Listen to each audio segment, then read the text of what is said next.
میری ملاقات ایک پراسرار 73 سالہ بوڑھے سے ہوئی۔ وہ کسی امیر، مہذب اور خوشحال گھرانے کے فرد معلوم ہو رہے تھے، لیکن ان کے چہرے پر پریشانی کے آثار نمایاں تھے۔ مصائب کے سبب ان کے رخسار پر جھریاں پڑ چکی تھی۔ پے در پہ تکالیف کے سبب ایسا محسوس ہو رہا تھا کہ ان پر تکالیف کے پہاڑ ٹوٹ پڑے ہوں۔ بابا جی، آپ کی یہ حالت کیسے ہو گئی ہے؟ آپ کیوں پریشان ہیں؟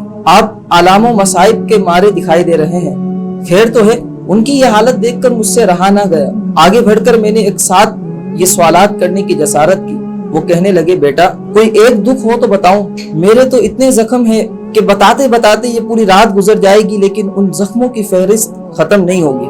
اب بہت رازدار لگ رہے ہیں، کچھ تو بتائیں۔ میں نے عاجزانہ لہجے کے اندر اصرار کرتے ہوئے ان سے پوچھا۔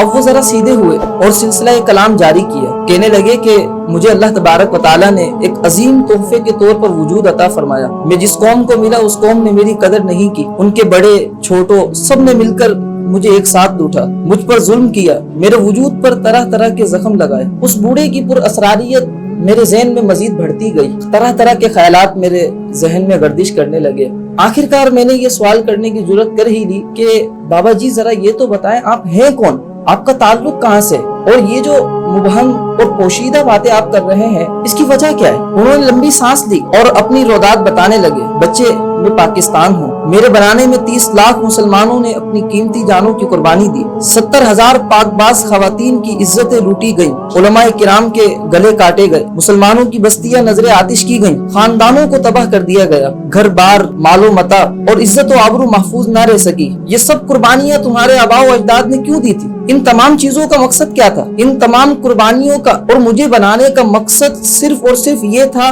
کہ پاکستان اسلام کا مضبوط قلعہ ہو، اس کے ذریعے اسلام کا پرچم بلند کیا جائے، یہاں اسلام کا بول بالا ہو۔ مگر اس عظیم ملک میں کرپشن حکمرانوں کا شیوا بن چکا ہے۔ ان کی عزت و سیاست پر بات آئے تو وہ مجھ سے غداری تک کرنے میں ہچکچاہٹ محسوس نہیں کرتے۔ ان کے آپس کے جھگڑوں نے میرے 2 ٹکڑے تک کر دیے۔ ان کے غلط فیصلوں نے پورے ملک کو دہشت گردی کی آگ میں دھکیل دیا۔ اس ملک میں سرکار دو عالم صلی اللہ علیہ وسلم کی شان میں گستاخیاں ہونے لگی اور ان بدبختوں کے ناپاک وجود سے زمین کو پاک کرنے کے بجائے ان گستاخوں کو ملک سے فرار کر دیا گیا۔ کچھ لوگ تو یہ تک کہنے لگ گئے کہ یہ ملک سیکولرزم کے لیے بنا تھا۔ میری حفاظت پر مامور پاک فوج اور ISI جن کے جوان اپنی جانوں پر کھیل کر میری حفاظت کرتے ہیں، اسی ملک میں جس کا دل چاہتا ہے وہ ان کا احسان ماننے کے بجائے ان کے خلاف زبان درازی کرنا شروع کر دیتا ہے۔ انہوں نے میرے اصل مقصد کو فراموش کر دیا۔ روٹی، کپڑا اور مکان کے نعرے لگاتے لگاتے سارا وقت صرف کر دیا اور کیا کچھ بھی نہیں۔ وہ یہ کہتے کہتے مزید آبدیدہ ہو گئے۔ ان کے چہرے پر آنسو ٹپکنے لگے۔ کہنے لگے کہ بیٹا، جب میں یہ تمام ناانصافیاں دیکھتا ہوں میرا دل خون کے آنسو روتا ہے۔ میں اپنی روداد غم سنانا چاہتا ہوں لیکن سننے والا کوئی نہیں ملتا۔ میرا چارہ گر پورے ملک کے اندر کوئی نظر نہیں آتا۔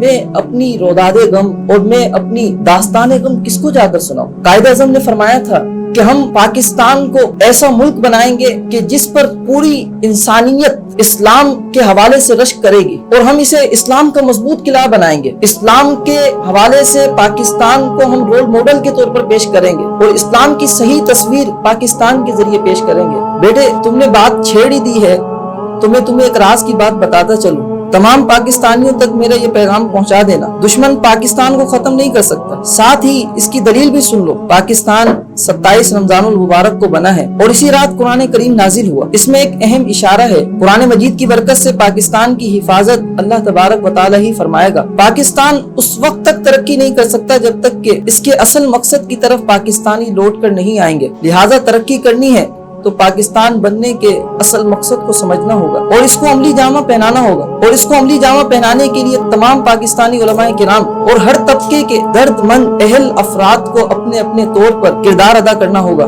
آخر میں انہوں نے یہ کہا کہ پاکستانیوں سمجھ جاؤ، اب بھی وقت ہے، ورنہ یاد رکھو اگر تم اسی نہج پر اور اسی طرز پر چلتے رہے تو تمہاری داستان تک نہ رہے گی داستانوں۔